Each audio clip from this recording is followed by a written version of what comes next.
So there's this superhero named Batman, or AKA The Dark Knight. In one of his most recent movies, he was defending Catwoman, which I think Catwoman, him and her may have a little bit of a trauma bond going on, but that's a story for another day. Well, either way, he was defeated and he was on the ground and everyone was surrounding him and he was blacking in and out. And he tried to get back up, but Catwoman pounced on him and held his chest down and said, "I got this." But the reason I tell that story is because there's this incredibly brave guy that wrote on the channel about his story and what he's been going through. Now, what he wrote was he had to have mouth surgery. He had to learn how to talk again. He had to learn how to chew. And over that time, his girlfriend lost attraction for him and ended up leaving and moving in with another guy, which means she monkey branched. And I really think that the majority of men, we crave a connection like Catwoman and Batman have. But it's so incredibly hard to find that connection these days, but it's not impossible. For today's video, I'm going to talk about how you can heal from a breakup. I'm going to give you 6 tips on healing after you feel like you've been abandoned.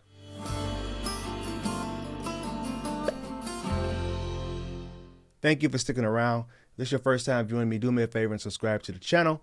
For everyone else, welcome back. In today's video, we're going to talk about 6 tips on how to heal when you feel like you've been abandoned by the person that you love. There was another quick comment I wanted to read. It said, "Coach, what is the best way to heal from a breakup when you feel like you've been abandoned?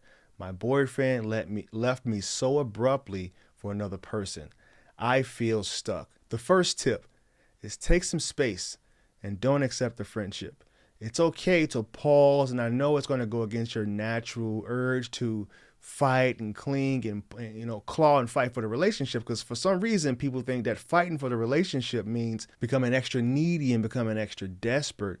But that's not how you want to fight in this case, especially if someone has left you for someone else. You want to pause, don't accept the friendship, because if you accept the friendship, what they're going to do is they're going to string you along until they completely fall in love with this other person. You don't want to give them that extra fallback option. Another reason that you want to take space is so that you can reconnect with yourself. You know, I'm all about the self-discovery rule. So you can discover yourself, your hobbies, reconnect with your friends again, and just take this time to just feel liberated from the relationship. Number 2, now this is something that a lot of people don't do. Take the time to feel your emotions. It's okay to watch the sad movies, to listen to the sad music. This is all part of the process. You have to feel it to heal it. Like my mom used to say, you got to go through to get through. So don't repress those feelings. Something about releasing those tears can really be a therapeutic and healing thing for you. Now, if you see yourself going on for too long doing this, then you may be slipping into a depression. So that's another avenue you're going to have to explore if that's the case. Number 3, lean on your network. Get a counselor, get a coach, or get a therapist. Let me be honest with you guys. When you're going through a breakup, this was hard for me to understand too, because I'm a man, men are supposed to be able to do it alone and go at it alone. But that's an incredibly weak mindset to have. And why I said it is because it's actually stronger to show your vulnerability and to lean on people, to lean on your support systems. You weren't meant to do this alone. If it's your football or basketball, your volleyball team, it's nice to have a community to lean on when you're going through rough times.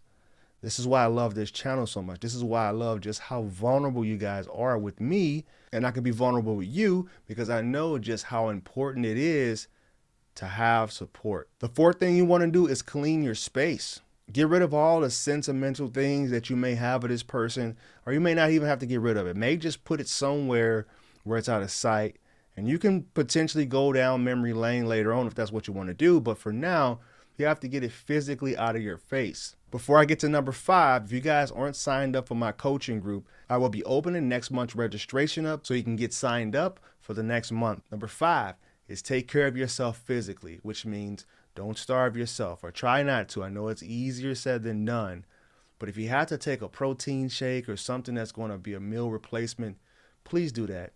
And try to get yourself some good sleep. Make sleep a priority. If you have to go to bed earlier, even if it's just laying in bed and not actually sleeping, make sure that you make that a priority, because your health is true wealth. And also make sure that you're staying active. Getting physically worn out is going to actually help you sleep better. It's going to make you want to go to bed at night. Take on a new hobby. Take on yoga or take on a jogging or whatever it is. Start walking your dog more.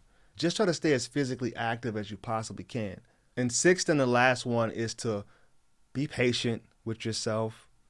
Give yourself the same amount of grace to yourself as you give to other people, which means understand that this isn't going to be a slow process. It's going to be a long, drawn-out process sometimes, right? Some depends on how attached you were to that person. But for the mass majority of people that I've worked with that's came to me in their coaching, they really struggle to get over people for a while, and that's okay. There's going to be days where you're going to be on top of the mountain. You're going to feel extremely great about yourself. Like, man, I finally got through this. And then there's going to be other times and other days, and this can vary.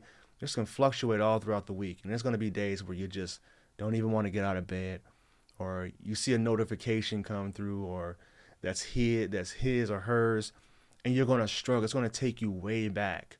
Or they're going to check your story or something on Facebook or on Instagram. Just know that this is going to be something that's going to take a while. So be patient with yourself and know that you're going to get through this. So if you found this video any value, please like, comment, and share. You can also reach out to me on my other social media accounts, Twitter, Instagram, and Facebook, as I am Coach Court. And always remember, when you go be love, you'll never have to find it. Namaste.